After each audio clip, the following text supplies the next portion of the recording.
Еңбек? Сахал. А, сахал? Шиби сахал, да?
А крышку куда мы положим? Да, на камне куда-нибудь.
Здесь более характерные цветочные орнаменты. Мы видим, так ведь?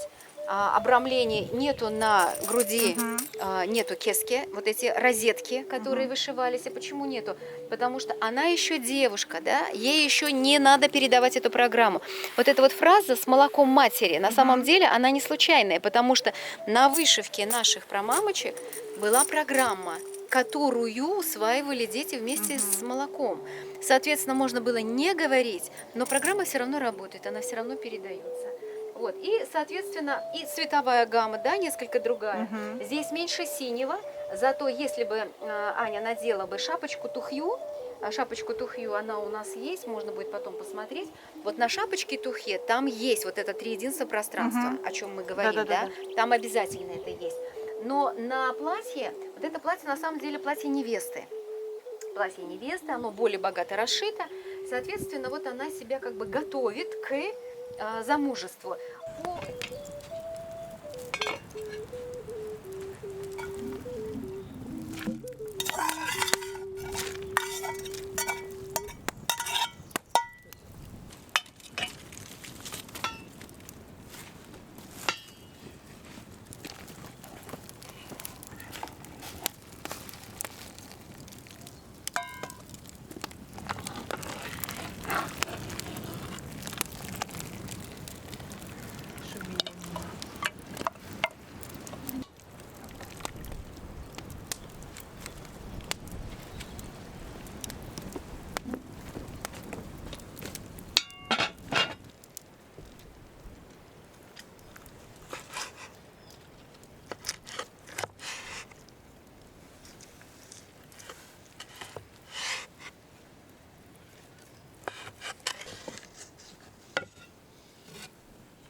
И в этом супе, который сейчас вот вам девочки подадут, есть только мясо, мясо внутренних органов, разные специи и все.